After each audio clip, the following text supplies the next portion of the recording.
right? Yeah. So that's definitely where I want to start. My friend Chris Johnson did a book where he interviewed a bunch of atheists, giving their thoughts on meaning and purpose in a life without God. And so it's a collection of essays and photographs. But he also turned that into a documentary. So if you go to theatheistbook.com, you can find the book and or the documentary, which will include my answer as well as the answer of many other people, because I'm not the ultimate authority on anything but me, and maybe not even that. But it will give you a lot of different perspectives on purpose and meaning from a secular and atheistic perspective. And if you don't want to buy the book or the movie, send me an email and I'll send you a copy of the movie. All right. All right, cool. Well, I guess another thing I was wanting to ask too, I know, is there like a certain time limit we got right now? We're technically in overtime, but you're one of the last two we're going to try to get to. So we don't want to go on too long, but I definitely wanted to give you some time. So go ahead. Okay, thank you. Appreciate that. I guess one question I asked Chelsea, she was the person that put me into you guys, was just like, because I'm still on the fence, right? You know, I grew up in Christianity, you know, whatever. My mom's a Christian, and she's actually been super awesome with me in this, trying to figure this out on my own and stuff like that. And I don't even know where to start. I guess Christianity is, you know, she kind of addressed this question, Chelsea did. Christianity is the faith in God. And I kind of thought to myself, I could be wrong on this, isn't atheism kind of the faith in no God? No. How is that? I'm just not convinced that there's a God. None of my positions are based on faith. Faith is the excuse people give when they don't have a good reason. If you have good reasons, you believe for good reasons. And if you don't yet have good reasons, you don't believe. I'm not necessarily in a position where I'm saying there is no God. I'm saying I am not convinced there is a God. And in some cases, I'll say there is no God, depending on that, definition. But it's not a faith-based position any more than, do you believe the moon's made of green cheese? I mean, no. Like, is that a faith-based position? Well, I can look at the moon and it's not green. I mean, it's white. It is sometimes, or we wouldn't have said green cheese. But yeah. So that there's a difference between having a positive belief. I believe the moon is not made of green cheese, and not accepting a different positive belief, which is I am not convinced the moon is made of green cheese. Now, I think there's ample evidence, considering we walked on it, that the moon is not made of green cheese. Isn't there some evidence? Sorry to interrupt you. Go ahead. Go ahead. No, finish. Oh, but isn't there like some evidence that like Christianity does exist? And I'm not like, trying to be like, no, like what? Or something like that. Christianity exists. Christianity exists. Well, Can you clarify that a little bit?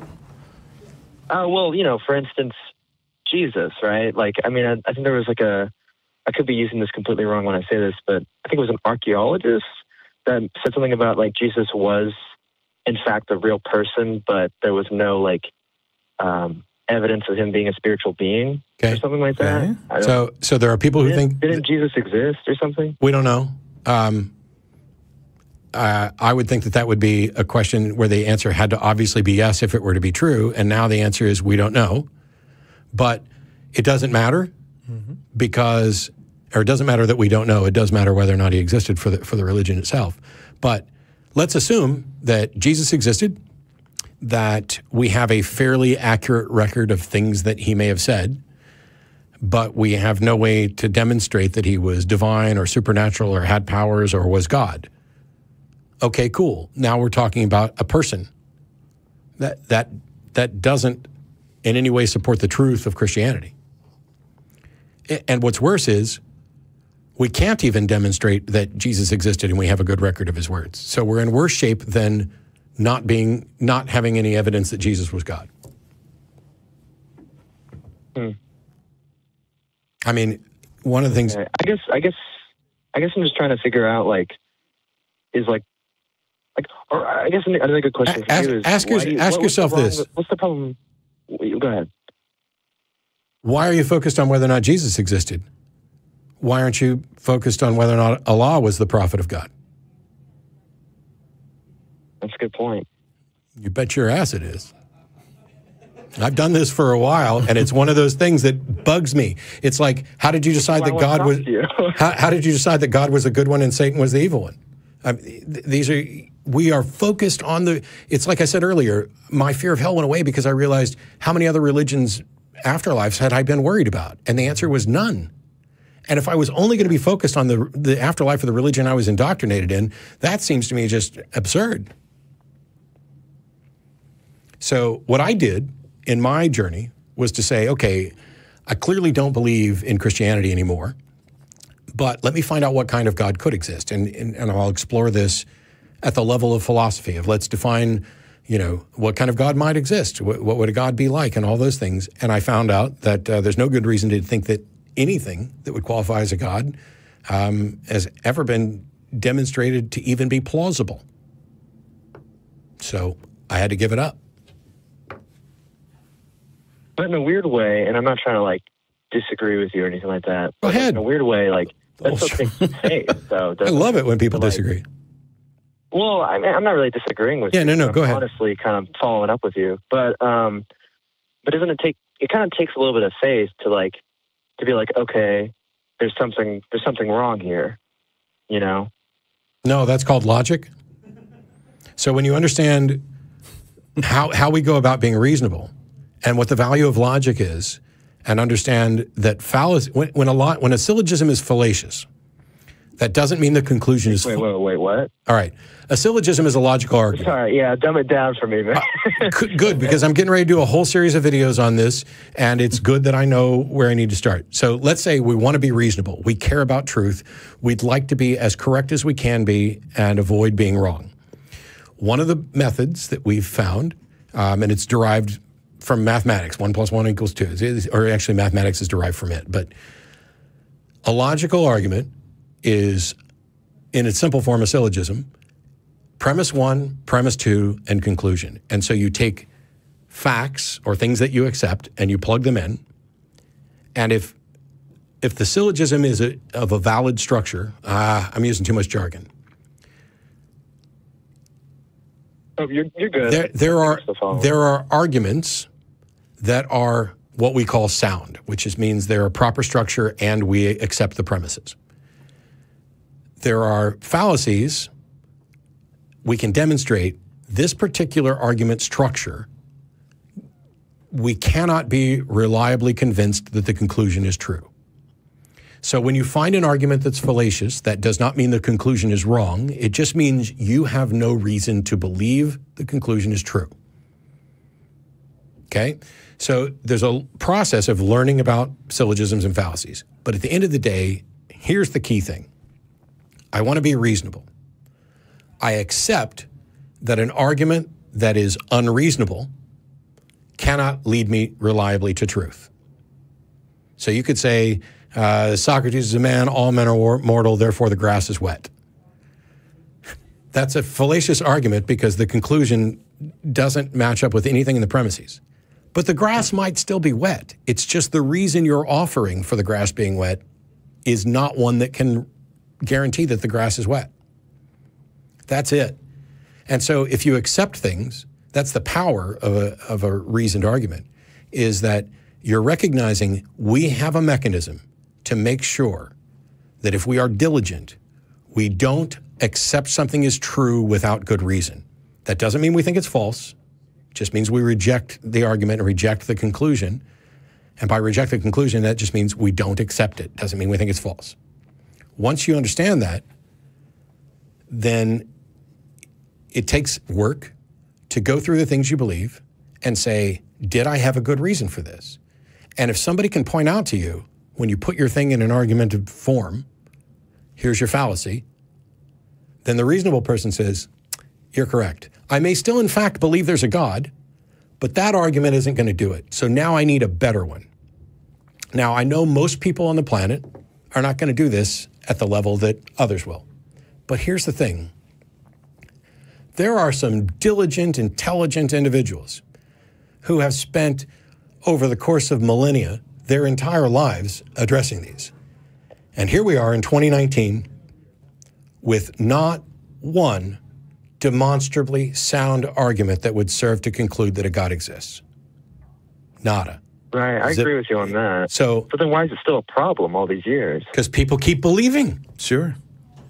And they're made to propagate. You think the problem is because people are just too afraid to admit that they don't know? Because that's a hard pill. That's a hard pill for me to swallow. I think there are a number of reasons. I think people believe for different reasons, and they will give it up for different reasons. Yeah. I think that some maintain that belief out of fear.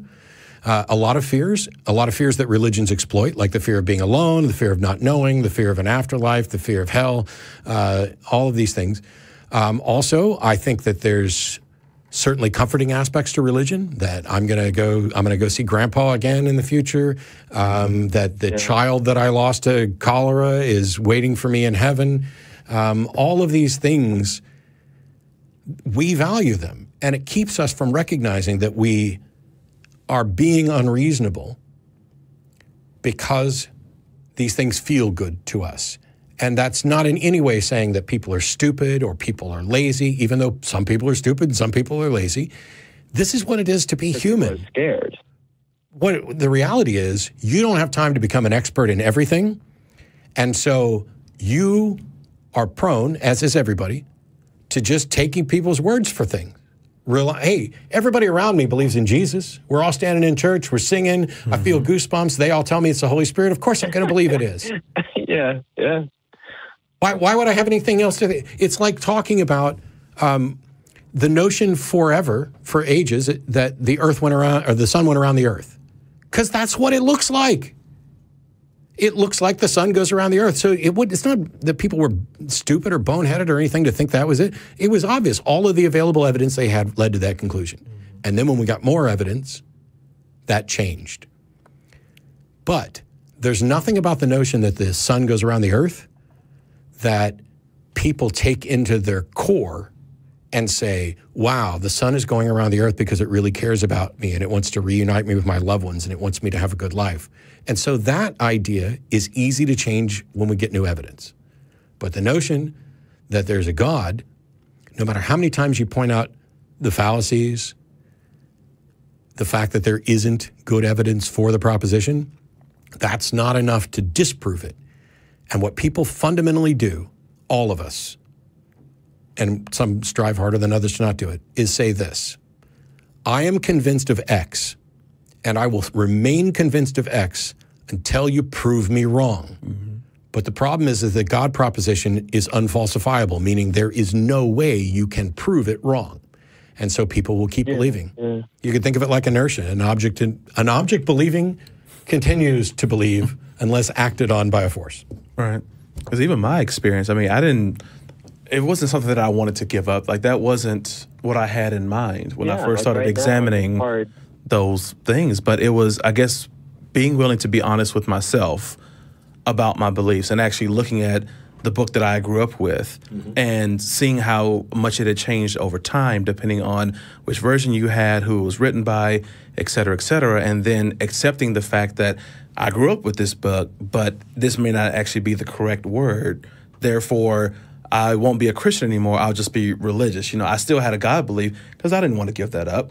But then it started, like, those questions, and that was okay for several months before more questions started kind of creeping up, saying, well, why am I holding on to this? Why am I believing in this specific deity, this, father figure type of deity that I was introduced to? I still had this belief. I didn't identify as Christian, but why am I holding on to this one? Why not any of these others that were out here? And how I couldn't justify it to myself as to why I'm sticking with this one, besides the fact that I grew up with it.